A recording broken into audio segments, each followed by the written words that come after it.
Yes, yes. But that's all you're getting because it's a special guitar preview episode. In the Paddock F1, Greeny and the Cheese. You're not getting the usual opening because it's a special. So, Greeny, good evening, sir. Good evening, Cheese. Great to see you on an off night. Wonderful. Japan is in our rearview mirror, and we're looking forward. But right in the middle here, we have Andretti Racing. Tell me about Andretti Racing. What is going on with Andretti Racing? Is this going to happen? Is Andretti going to be in Formula One? Are we going to get an 11th team if it's not the Andretti Racing? Everyone wants to know. I'll give you some of my commentary in a little bit and how I feel about just an 11th team in general. I don't think it's madness at all. I think we can put 22 cars in the grid. Listen, I love the old school style where if you got a car, bring it down. If you got an F1 car, you can race it, and 20 vehicles qualify. And you just play it down, but you want 30 cars in Q1. Run 30 cars in Q1, man. Only 15 will make it through to Q2. Doesn't matter, right? I mean, that's a little madness. Imagine 30 cars on the track at Monaco. I mean, you can barely get 20's a little tough right now as it is. So, but Andretti got approval from F1. Doesn't mean they're in, as much as everybody would think. They have to get the approval from what's the commercial owners, or basically the teams. Yeah, well, and I don't actually foresee that happening. This is the problem. You got Red Bull, which is pretty much going to be a solid no. Merck's probably a solid no as well. And probably Ferrari is probably a no. From just my gut feeling, because these teams don't want extra competitors. Because you're going to have a big brand like Andretti come in, have a few years to put their own car together for their own testing and things like that. They'll probably have their own power plant with Cadillac. So giving them time to, create and get their powertrain and everything up to speed on that. But it's a big racing name, a big manufacturer backing as well. So that's a lot of money. And to the big guys in Formula One like Mercedes, Red Bull, and Ferrari, that's scary. Because they don't want to have a fourth competitor. Outside of, McLaren's coming. So they can say 5. You don't want to fit a 6th team that can challenge it. That's what it comes down to. They're to put it straight and blunt, they're chicken shit. Straight up. I disagree. I disagree wholeheartedly. I think there's a lot of chicken shit right there. I think the only reason, I'm sorry to cut you off before. I didn't mean to, but you just plowed right through it. It really didn't matter anyway. The reason I think is that at the time when they initially started talking about this, the fee for entry was $200 million, which is an insane amount of money. Right. But that 200, which gets, I believe, distributed equally between all 10 teams, so $20 million, something like that. So you're getting paid off, right? So the deal is, you want a team, just like most sports teams, especially in the U.S. I don't know how other international teams, leagues work, but whenever there's an expansion team in American teams, everyone gets paid off.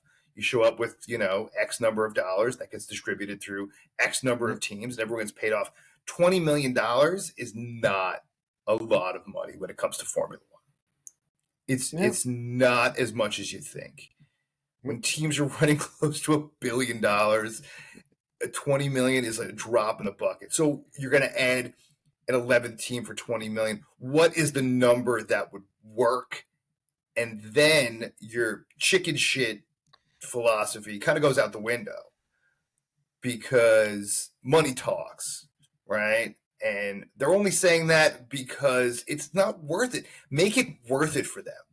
And that's the situation that we're in. Make it worth it for all teams involved to get a nice payday, get some schnoll in the bank. I think just bringing the Andretti, and just that name Andretti brings in money right there.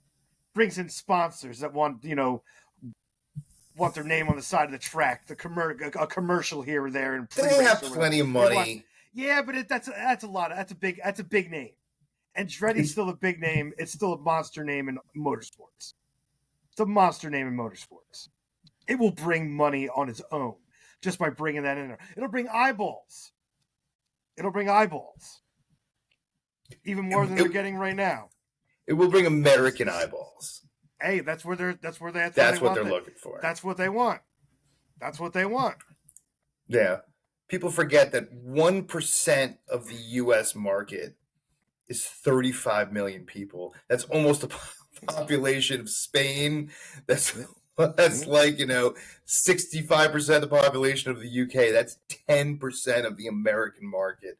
So it's a huge market, a lot of people, a lot of eyeballs, as you said. And yeah, I'm sure they would love an extra. I mean, there's 3 races in the U.S. There's 3 races in the U.S. now. So let's keep rolling. Listen,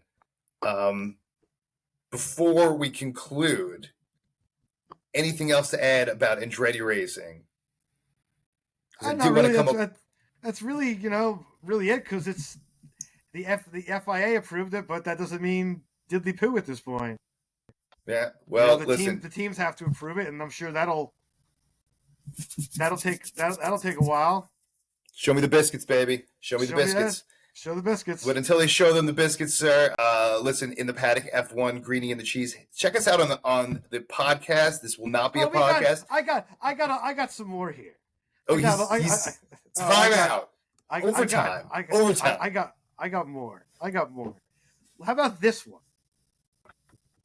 Max Verstappen needs 3 points in the sprint race to clinch. 3 points. 3. 1, 2, 3. 3. So what's that? Like 7th? He needs to finish 7th in the sprint. Which, that's not going to happen because he'll be at the front, because Qatar is a very quick, flowing track that, that's right up the Red Bull's alley. We know what's going to happen, man. We know what's going to happen. But just to have we talked about it last week on the show. We know what's going to happen. It's still absolutely ridiculous. 3 points in the sprint race. 3 points. We know what's going to happen. He's going to win the championship on the sprint race. That's sad. That's sad. It's ridiculous. That's sad. Sad. They're going to keep the sprint race no matter what, but they might move like the final sprint race to maybe like a couple races after break. Maybe do it all before break. I don't know, but it's a little ridiculous. It's shameful. It's a little ridiculous. It's shameful to clinch 3 points during the sprint race. Like, come on. He's going to do it. He's going to do it. We talked about it in our last episode, which you can definitely check out wherever podcasts are available. So you go to your favorite podcast place and you hit In the Paddock F1 and we'll pop up. But, yeah, the whole thing's crazy, man. A sprint race champion? Are you kidding me? But who was... I don't know if they could have predicted it. I don't know how far in advance they booked these sprint races out at the track. I guess it doesn't matter since you have the track for the weekend. Before the season starts. They don't just add. Well, obviously, but how far out? Are they do they know the next 3 years where the sprint races are going to be? I don't. Maybe we don't know, but they might. I don't think they go. I don't know if they go that far ahead. I don't know if they go that far ahead. Because they could have saw this. The calendar's not set for 2 years from now. I mean, they just announced the next year's calendar. Which, they know what tracks are still going to be on at least 80% of the tracks that are going to be there. So for sure they can confidently pick 1 or 2 tracks for 2026 sprint races in order to be in some kind of negotiation. I guess they have the track for the weekend, so it doesn't matter what they do on the track. You can do whatever. Well, it depends on what other other series you have going on too. Other series that are absolutely with the F2 and everything else going on, something like that. So definitely would change things. With that, listen, let's get an 11th team. Let's get it sooner than later. But you can't rush it. You don't want junk on the track. How about an American team that can actually win something?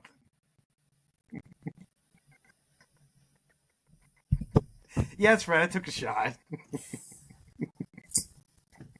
Took a shot at you. They're not even on the grid. You just said they're definitely not going to be on the grid. They and then you're taking shots like They that. will be far more competitive if they get on the grid than Haas. Let's be real. Instantly. Far more competitive. Instantly. This is true. And I'm siding with the fact because the cars are already, their technology's already racing well. Their technology's put up really good numbers. And they have what it takes and they have the money behind it. But is that 200 million going to become 500 million or 600 million threshold? 60 million, 50 million might be a better number for the teams. I guess we'll see. Greeny and the Cheese in the Paddock F1. Close it out as you always do, sir. Stay medicated, my friends. And check us out this weekend, Sunday night. After the race, don't miss it. Like, subscribe, and check out all our videos and podcasts. Peace. Peace.